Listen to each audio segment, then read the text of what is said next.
If I had to bet my entire life savings on 5 wide receivers to come through for you this season in fantasy, it'd be the 5 guys in this video. Because these 5 guys have the right mixture of talent, opportunity, and situation to actually come through for you in fantasy, and most people are sleeping on them. And if you draft just like 1 or 2 of these guys, heck, maybe even all 5, it's going to be the keys and recipe you need to win your league in 2025. And we can start off with the receiver in Courtland Sutton of the Denver Broncos, who was literally just doing this last year, and he's actually coming off of a career best season where in fantasy last year he finished as a top 24 wide receiver. There was ACL tears in the past, there was high expectations early on in his career, and then he had some bad quarterback play, but last year with Bo Nix, Courtland Sutton looked great. Now, top 24 wide receiver, averaging about 14 fantasy points per game is good, but when you actually look deeper under the hood, it looks even better. Because Sutton quietly was a borderline top 10 wide receiver with 135 targets, averaging 8 targets per game. He had a 25% target share, which starts to come into that great to borderline elite territory at earning targets, and he was commanding over 31% of the Denver Broncos red zone targets. He was also scoring touchdowns, those cheat code targets at the wide receiver position that we love, deep targets and red zone targets, yeah, he was getting those. So those high value situations where he's being used downfield, being used in the red zone, it all came out to Sutton putting up a very respectable season of 81 receptions, 1,081 yards, so he tops 1,000 yards as well. He has 8 touchdowns, and he was also top 10 in contested catch rate. So not only is he winning in the red zone, he's winning downfield in contested catch situations, and that's why Bo Nix was the rookie quarterback. Bo Nix probably only going to get better entering year 2. I thought this stat on Twitter was interesting by FTN Fantasy. Contested catch win rate, we just talked about Sutton being top 10. He snags a chart-topping 61% of his contested catches. You can see right here on this chart, he's all the way towards the top. He's up there with Jawan Jennings. Surprisingly, Ladd McConkey, Nico Collins, and Mike Evans, you would expect. Those are those circles right there. And you compare it to a guy like Jackson Smith and Jigba, who was in last place at 17%. Again, JSM, we've talked about in previous videos. That's not this subject right now, but Courtland Sutton was among the best of the best, depending on the site you look at, the best at winning contested catches. Now, that's kind of his game. We already expect that, but it's pretty cool to see, like, clear as day last year, he was the Broncos and Sean Payton and Bo Nix #1 receiver. You could see this stat here by fantasy points, trusted targets. These are the most targets on third down, plus first down targets as well. So you can see right here, #1 was Wan'Dale Robinson. Okay, that's just because Daniel Jones was peppering him for targets for the first half of the year. #2, Courtland Sutton, ahead of Amon-Ra St. Brown, ahead of Garrett Wilson, ahead of Justin Jefferson. These guys who are commanding elite target shares, 150 plus targets apiece. Honestly, for years now, when you're talking about Justin Jefferson and Amon-Ra, Courtland Sutton was doing that last year. Trusted target. And boy, oh boy, this is where you really have to look under the hood. According to RotoViz, the final 10 games of the year, and let's just get this straight. The first couple of games, the first month of the year, Bo Nix was a rookie. They were trying to lean on the run, and the Broncos quickly realized although their offensive line was good, their running back stunk. So they started to air the ball out more, especially after their bye week and Bo Nix started to get comfortable. Look at these final 10 game splits here to end the season. The second half of the year, Sutton started averaging over 18 fantasy points per game and 80 receiving yards per game. Let's compare that to the first half of the season, these first 7 games, not even 9 fantasy points per game, so more than doubled his production to end the year, and not even 40 receiving yards per game. The second half of the season, when they changed their offense, when they relied more and trusted Bo Nix, everything changed and Courtland Sutton became a borderline top 10 wide receiver in fantasy. And over that span specifically, he topped either 100 yards or scored a touchdown in 8 of 10 games. He was top 12 in receptions, yards, and touchdowns amongst receivers, and he was the wide receiver 10 in fantasy points per game. He was just ultra consistent once Bo Nix actually found his fit and footing in Sean Payton's system. And I mean, if we're going to talk about Courtland Sutton, we have to talk about Bo Nix, who although, yeah, he was an older prospect, 24 years old, that actually worked out to his advantage. You saw the experience last year. You saw the poise in the pocket last year as well, and it helped that he was behind arguably the best offensive line in football. So much so that over the second half of the season, no matter the stat you look at, passing touchdowns, completions, passing yard, accuracy, Bo Nix was top 10 in all those metrics. And I'm not even remotely worried about target competition entering this year. I mean, there was a decent amount of things done this offseason by the Denver Broncos to bring in new bodies, but none of them are threatening the wide receiver 1 role for Sutton. We can look at the team changes page here from the Denver Broncos this offseason. This is just a very small piece, like basically 1% maybe of what you get in the fantasy blueprint. If you want to check it out, you can check it out at jointheblueprint.com. But this offseason, they bring in Trent Sherfield. Okay, that's not concerning. They bring in Evan Ingram, who will probably operate as the #2 target in this offense, but he doesn't win in the same spots as Courtland Sutton. Evan Ingram has not been known at any point of his career, including dating back to college, as this like insane touchdown scorer. And Evan Ingram doesn't win contested catches downfield like Courtland Sutton. They also drafted RJ Harvey, a running back, doesn't win in the same spots as Sutton out of the backfield as a pass catcher. And then Pat Bryant could be threatening happening, and we do like to see what we're seeing in camp, in training camp, or at least in mini camp and OTAs, is Pat Bryant has been looking good, but he's more so going to be competing with Devon Vele, who's battling an injury, Marvin Mims, Troy Franklin, all these other guys out there for some reps. But when it comes down to it, none of these guys are going to thread, because Courtland Sutton already was the clear alpha ahead of Marvin Mims last year, ahead of Devon Vele. We'll see what happens with Pat Bryant, right? Trent Sherfield, I'm not really concerned about him. Probably more of a special teams player. Troy Franklin, right? I'm not concerned about any of this. It's clearly Courtland Sutton. The big competition added in terms of target share will be Evan Ingram. After last year, there wasn't a lot of target competition at the tight end position, but what you're seeing here is just what the Broncos needed. They needed middle of the field help.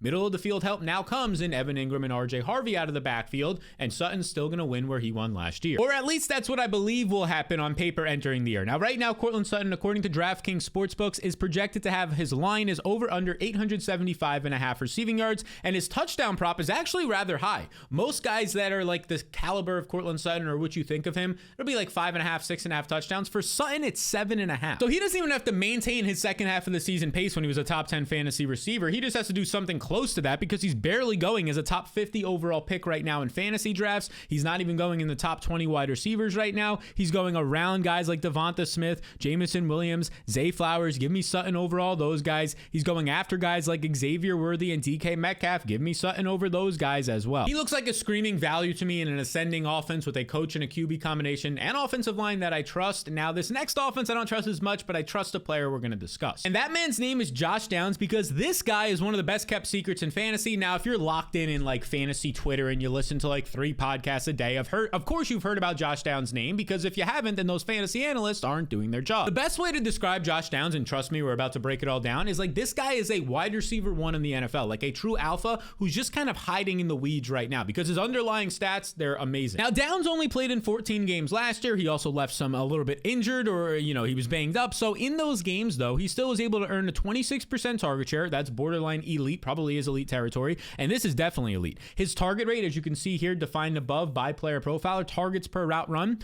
30%, 6th best in the NFL. Literally only 5 other wide receivers, and the guys who are up there are the elites of the elites, were better than Josh Downs at earning targets. That's how good Josh Downs, both in the slot and out wide, is at earning targets. And despite his offense being bad, when they actually got to the red zone, he earned 30% of the Colts' red zone targets. Again, another way that we want to see these guys producing for us is downfield, which he was doing, earning targets, and in the red zone. That's how you have big fantasy seasons. Now, the downside is that he just wasn't on the field a lot, partially due to injury and partially due to the offense. He only ran 362 routes last year, which wasn't a lot. In fact, that ranked literally 64th in the NFL. Again, he missed a couple of games, so this is going to factor in, but only averaging 25.9 routes run per game is pretty bad. A lot of that means you're in a run-first offense. Makes sense with a mobile quarterback for some games, and Jonathan Taylor last year, especially at the end of the year when they were leaning on Jonathan Taylor. But when Downs was out there, I mean, he was one of the most efficient wide receivers. We said that he can earn targets per route at an elite level. His yards per route run, despite being injured in some of these games, 22nd in the NFL. His win rate against man coverage,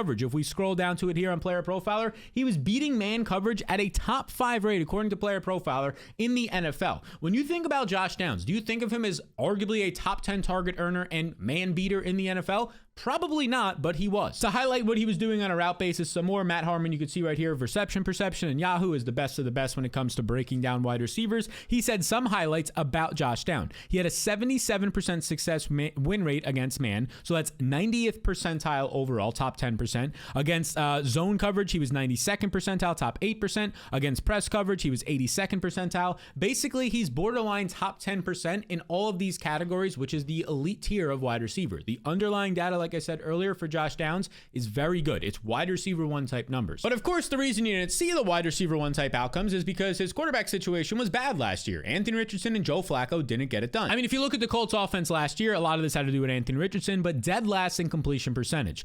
56% of their passes were completed, nearly 4% lower than any other team in the league. And you're talking about the Browns and the Saints, who also had historically bad quarterback situations, the Giants as well. The Colts were in a tier of their own last year. They ranked bottom 5 in passing touchdowns. They ranked top 3 overall in interceptions. So like they just never had sustained drives. They rarely got to the red zone and converted. Like this was a worst case scenario overall. And Josh Downs still put up over 70 receptions. And not only did he have 70 receptions and over 800 yards and 5 touchdowns, despite that offense and missing time, he was a top 12 overall graded wide receiver according to PFF. He was productive overall. If we pull up this stat, which I really like as well, average separation out of the slot last year. Josh Downs, these are the guys who led the NFL at getting separation and earning targets out of the slot. Ladd McConkey, that's how good he was. He was legit, not only in the slot, but on the outside. Jamar Chase, CeeDee Lamb, Amon-Ra, guys that you think of, and Josh Downs. He's literally popping up in these top 5 and top 10 rankings on underlying data against all of these other elite receivers who go in the first or second round of fantasy drafts. Now, the thing that's interesting is even when he just had somewhat average, like it was still below average quarterback play actually in Joe Flacco for a stretch of time last year, and he just got away from the historically bad completion percentage of Anthony Richardson, we saw Josh Downs pop out. Last year in 7 games with Joe Flacco as his starter, Josh Downs was a top 15 fantasy receiver. He was a top 20 finisher in 5 out of 7 games, and he averaged over 7 receptions per game. That all came out to about 15.5 fantasy points per game, over 9 targets per game. He was the clear alpha during that stretch, ahead of Michael Pittman, ahead of the rookie Adonai Mitchell, ahead of everybody Joe Flacco was targeting down. So we're basically just asking for like below average quarterback play, except just not league worst. Now, as of right now, Anthony Richardson is expected to be back for training camp, but his shoulder is again an issue, the same shoulder that kept him out over his rookie year for the rest of the season.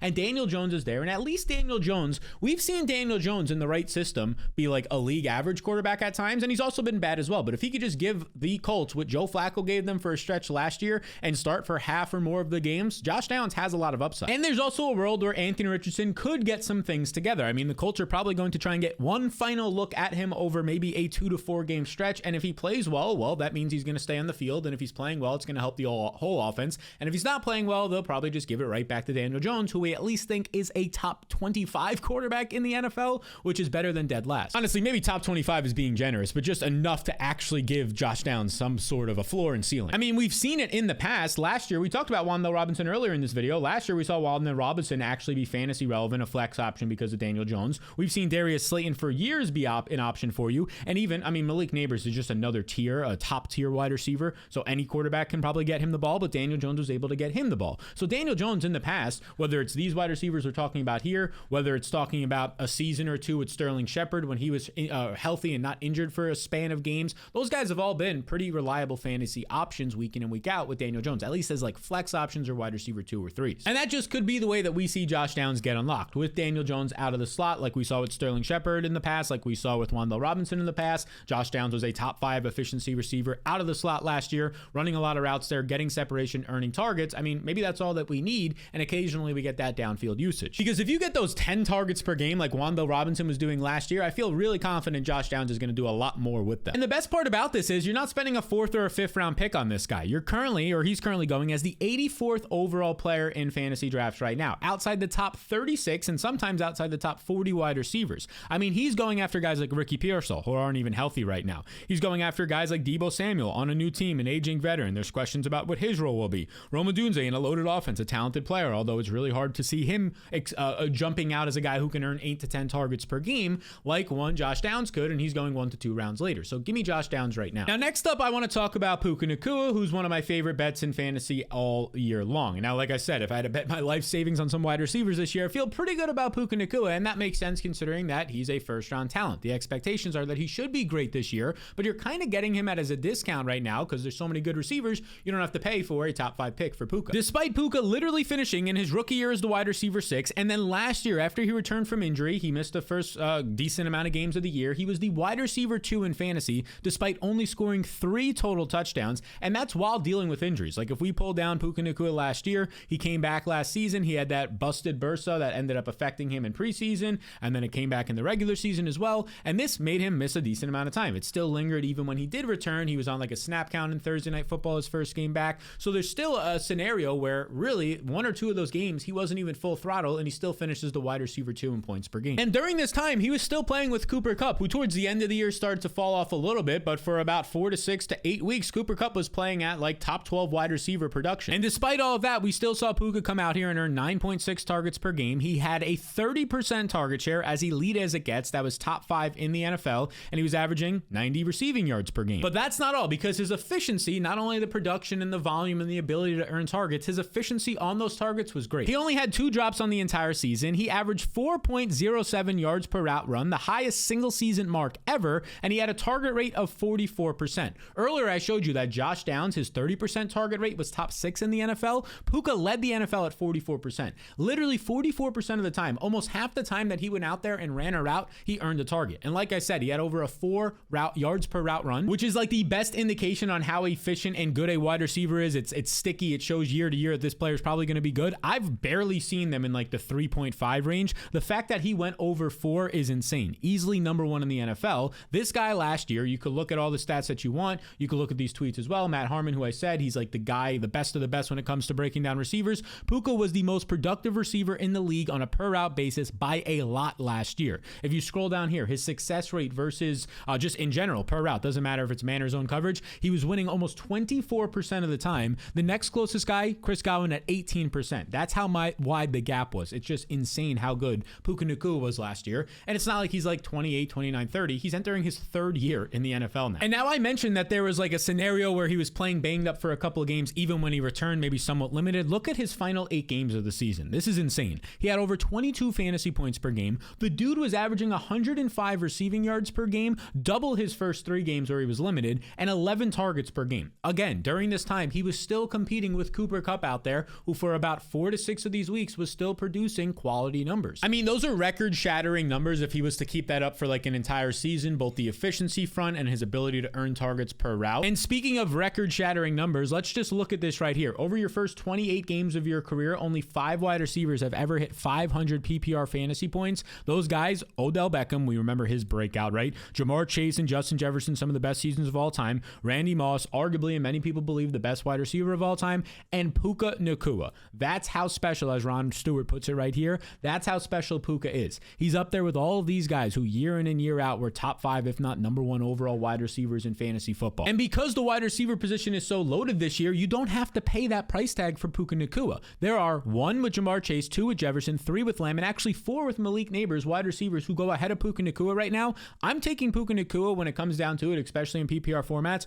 over Malik Neighbors. I'm starting to consider it right now over Jahmyr Gibbs as well. I think he's a borderline top 5 overall player. And I know what you might be thinking, okay, Davante Adams is now coming in. Davante Adams, one of the highest target earners since he's entered the NFL over the past 5 years, and that still continued last year as well. Despite switching teams and having to compete with Garrett Wilson, we still saw Davante Adams play well. So is there going to be some sort of concern out there that, okay, now Davante Adams is here, who should be an upgrade? That's why they chose Adams over Cooper Kupp. Should be an upgrade for this offense. Is that going to hurt Puka? I mean, maybe it hurts him slightly, and that's why he's not going as like the number 1 overall player. But look at this. In 23 games that he's played in with Cooper Kupp, and granted, these last 2 years have not been the best years of Cooper Kupp, but we're also not getting the best years of Davante Adams this year. In those 23 games with Cooper Kupp, Puka Nacua has averaged over 17 fantasy points per game. And keep in mind, he's left a couple of these games early or been limited by his own injuries. So over 17 fantasy points per game while playing with Cooper Kupp, who was at the peak of his powers, while Puka was a rookie for some of those games, his first ever games as well. 17 fantasy points per game is still a wide receiver 1 in fantasy. And I think we all agree, since that first and second year, Puka Nacua is probably only going to get better. He's still with the same coach and the same offensive system and the same quarterback. So when I look at this right now, Puka Nacua is currently projected to have his over-under on DraftKings Sportsbook of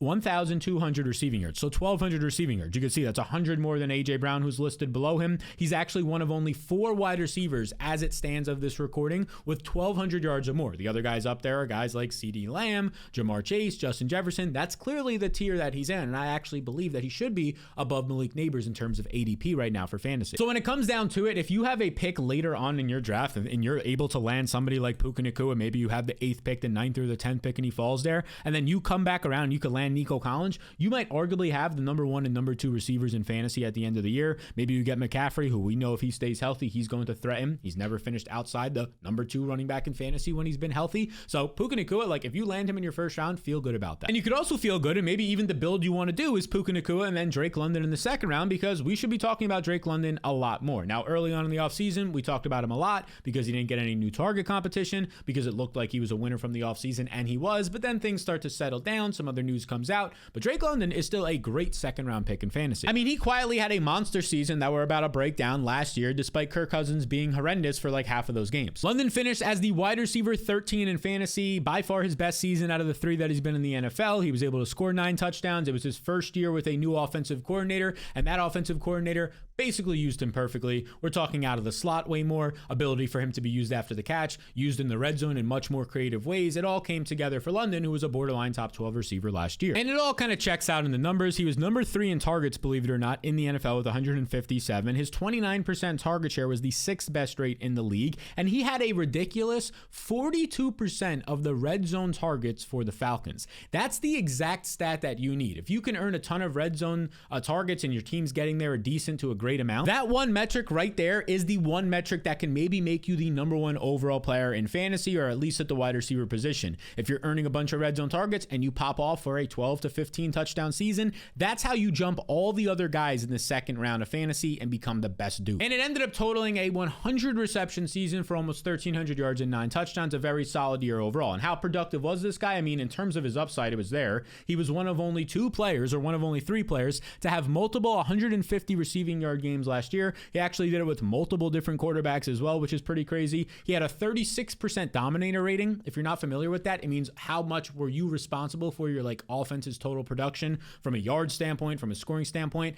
36% is insane, especially when you're on a team that also has Bijan Robinson and Darnell Mooney having a career year as well. And most importantly, we got to see a sample with Michael Penix towards the end of the year. It was great that we got that 3-game sample, because now Penix is going to be the starting quarterback this year, and we don't have to guess at what it could look like in a best case scenario, because we literally got the best case scenario last year. This is not sustainable, don't get me wrong, but these final 3 games, we got to see it. The dude was averaging 23 fantasy points per game. He was the wide receiver 2 in fantasy. His 13 targets per game led the NFL. His 117 receiving yards per game led the NFL to end the season in a double overtime game, so there was more time to pick up stats, of course. 10 catches, 187 yards, which was 120 more than anybody else on the team. Multiple touchdowns, 18 targets, 11 more than anybody else on the team. That was all with Michael Penix as his quarterback. Again, we're not going to expect 18 targets a week. We're not going to expect an average of 13 targets per week, although that would be great with Michael Penix, but we at least got to see the highs of the highs and a stable 3-week to month stretch with a new quarterback that's now going to be the quarterback this year, and it went really well. Of course, we should point out that Michael Penix wasn't this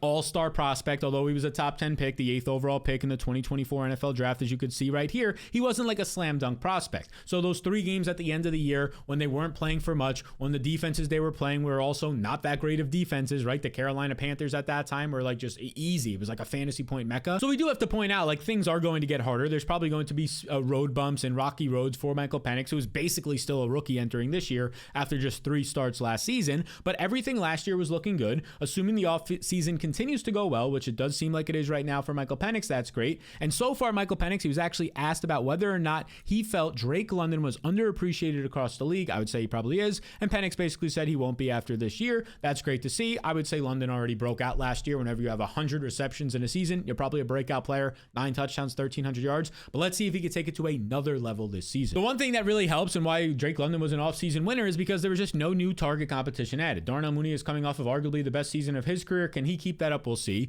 Ray-Ray McCloud, who was active towards the end of last year in the final game of the year, had 4 catches, 66 yards as well, so a decent game. And then after that, there's rumors that Kyle Pitts could be traded. By the time you're watching this, maybe he is, but there's no new target competition here to be worried about. Same running backs in the backfield, same offensive coordinator heading into year 2. Things should only get better for the number 1 option in the passing attack, Drake London. And just a couple of more stats to get you excited if you are a doubter maybe, or if you're somebody who really likes him, make it even more pressing to try and get him in round 2 of your drafts. Horizontal breaking routes are insanely potent for fantasy football. The reason for that is they're downfield often, and number 2, they could lead to yards after the catch opportunities. Players who led horizontal breaking routes in yards per route run last year, number 1 was A.J. Brown. I mean, this guy, if you look at any stats on the outside, downfield, yards after the catch, efficiency against man coverage, A.J. Brown, especially single coverage, is a monster since he entered the NFL. Number 2, Drake London. Ahead of guys that you would expect to be up there. Mike Evans, Amon-Ra St. Brown, in breaking routes from the slot makes sense over the middle of the field. Drake London's up there with some of the best of the best. Okay, how about his ability to beat man coverage last year? You have the man beaters here. A.J. Brown, like I said, dominates man coverage. Puka Nacua, we got into it. He's been great there. Nico Collins. Christian Watson was a very small sample. All these elite receivers. CeeDee Lamb, first-round receivers, and then Drake London is on this page as well. So I call out these stats because if people say, oh, he had 150-plus targets, that's why he had a good year. Sure, that's definitely part of it. That should actually happen again, a big volume season for him since nothing has changed. But he wasn't just relying on volume. These metrics that we're looking at right here are also showing his efficiency and his ability to actually win against man coverage, and he's also being used in creative ways. They're using him properly on these in-breaking routes, matching his skill set for actually where he should be on the field. That's awesome. Shout out Zach Robinson, the offensive coordinator. I'm expecting more. more of that this year. So Drake London right now is a little under 1,100 total receiving yards. That's awesome. That's great. If he gets 1,100 receiving yards and he has about a dozen touchdowns and threatens another 100 receptions, he's going to pay off his second round draft capital. As of right now, he's actually favored minus 115 odds on DraftKings to go over this number. So if we start to see like a 1,200, 1,300 yard season, those red zone targets start to come and he gets a dozen touchdowns or 14 or 15. That's where his ability to finish as like a top 5 overall player. It's not out of question. It's unlikely, but it's still capable. Yeah, that's where that comes in. So when I see Drake London in the middle of the second round right now, I feel good about it. Like one of my favorite starts to drafts right now is, say I have the 6th pick in the draft, which I do in my one home league. I'm hoping I can land CeeDee Lamb there because I feel like almost guaranteed if he stays healthy, I'm getting 150 targets. And then I scroll down here and at pick 16, I can start my draft. Although I would love to get a running back. If it doesn't fall to me, that's fine. If I can start my draft with CeeDee Lamb and Drake London, and I'm basically locking in like 300 targets out of my first 2 picks, that feels good. Now, if you want to see exactly where I have Drake London, CeeDee Lamb, and all my other top 50 overall players ranked, you could check it out completely free. It's linked down below, or you can head to fantasyrankingsfree.com. I put together a tool, my top 50 overall players. And in those rankings, you'll see tiers, and you'll also see the players that are highlighted as the best or worst picks in every single round of your draft. And it basically ensures that you crush and dominate those first 4 to 5 rounds of your draft, arguably the most important, so you can smack around your friends, win your draft, win your league. You can check that out at fantasyrankingsfree.com. It's also linked down below. But if you're somebody who wants to take it to the next level and unlock the full top 250 rankings, all my other draft tools and in-season tools, that's exactly why I built the blueprint. It's what I've been using every single year for all my fantasy leagues, and it's what over 10,000 people used last year and again this year for their leagues. The blueprint was made basically to help you get the bragging rights over your friends, whether it comes to the draft or week-to-week matchups, you actually winning way more and getting to just talk smack all off season when you take home the fantasy championship. That is also linked down below.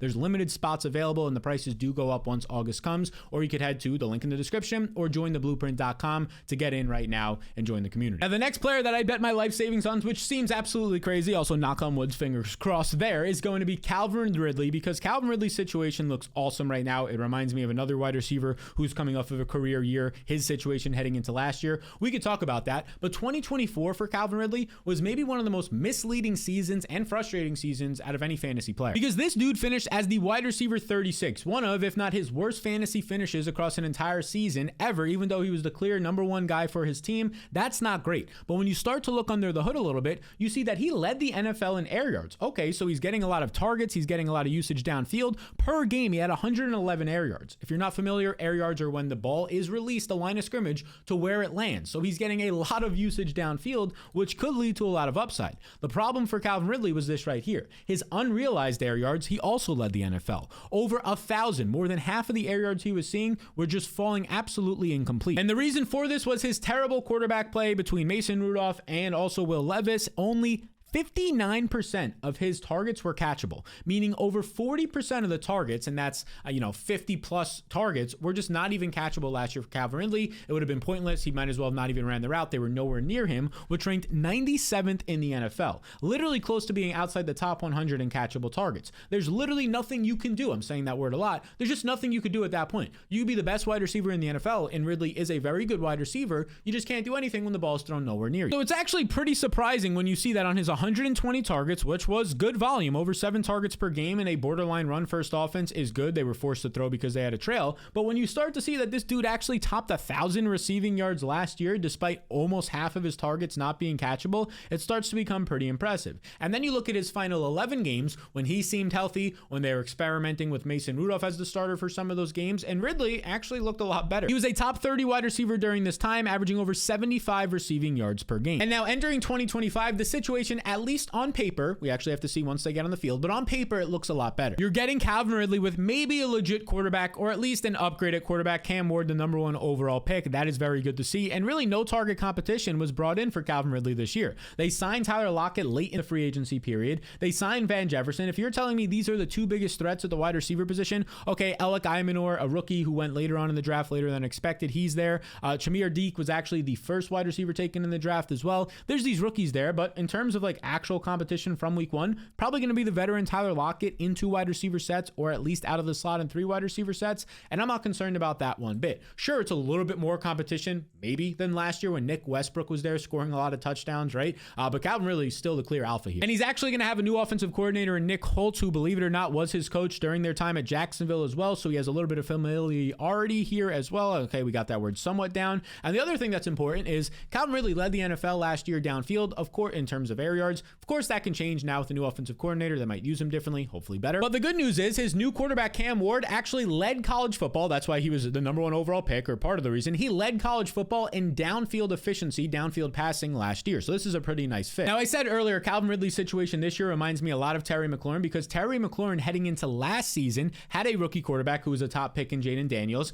Terry McLaurin over the previous years before that was a good receiver. We knew that, but he had bad quarterback situations. And then McLaurin last year comes out and he ends up putting up a career year in terms of fantasy football. He was a top 15 wide receiver. He averaged nearly 16 fantasy points per game. 13 touchdowns were a big reason why, but the offense improved under Jaden Daniels. And now I'm looking at a situation where Terry McLaurin had virtually no competition last year. He was the guy. He finally got a better quarterback and delivered. And now you're looking at Calvin Ridley, who is the clear guy. Maybe we're hoping is getting a better quarterback in Cam Ward, and we're hoping he can deliver. And when you also look at DraftKings receiving yards props for Calvin Ridley, over 900 receiving yards are projecting for him, and he's not going anywhere near this. There's a ton of guys who currently go in like the 5th or 6th round of fantasy drafts who are well below 900 receiving yards. I'm talking in the 700, 800 receiving yard range as their projected total this year. Calvin Ridley goes 1 to 2+ rounds after those guys, and he's currently projected to have 925 receiving yards, 5.5 touchdowns as well. That's pretty solid, especially since he's going as the 63rd overall player. He goes outside the top 30 wide receivers. I think you're getting a massive discount on this guy.